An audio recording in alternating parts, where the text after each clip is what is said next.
ailesi Sirətə, bəli, şəhid elə bacısı şəhid ailəsi deməkdir, dəyəri var.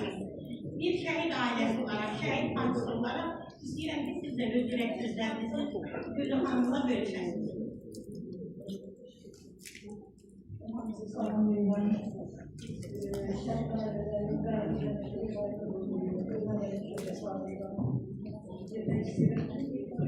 Ben şehit bacısıyam, şirinler acısıyam.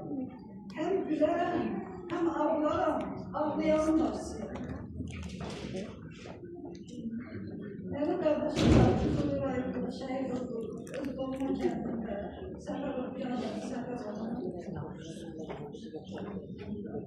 Orada nasıl bir tezgide, Kızılır ayında hapis çekildiği, orada belirli ağır, görüşler geçin.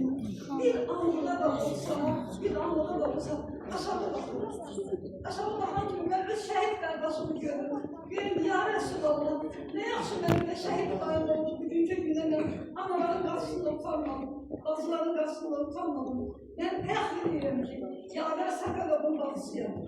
Ben bir şehit vermişim, əvəzindən 18.000 Əhməd kimi kardeşler kazanmışam. Sizin gibi insanlar kazanmışam. Gülür duyuyorum.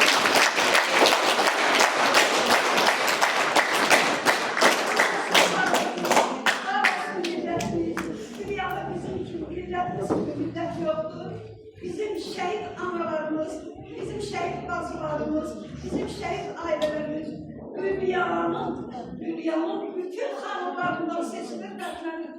Öz zəhmətiyle, qeyrətiyle, namusuyla, şərəfiyle öpürəm sizler namuslar.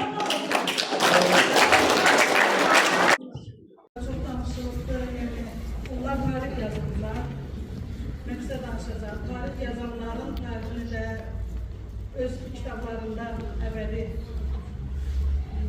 tarixə yazan sizə özləri təşəkkürünü bildirirəm.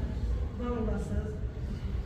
Və öz təşkilatımız adından sizə bu daim şeylərindən yanında olduqlarınıza görə özlərinin nətarını bildirirəm və sizə hörmət edirəm.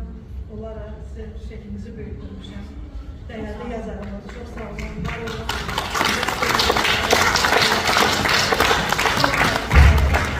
Aynı zamanda bizim bayağı qeyd edəndə az müddətdə tanıdığım Leyla xanım var, o da Rusiyadan, o tərəfdən bizə qonaq gəldi. Sağ olsun ki, dövlətimizin bu vaxtında şeylərinin yanında olur, onlara dəstək olur. Çox istəyərdim, səhmiyə buyurardı. Ona da bir hədiyyəm var. Yəqin ki, Rusiya dönəmdə bizdən Azərbaycandan bir xaricə olaraq aparar inşallah. Çok sağ olun Sima Hanım, teşekkür ederim size.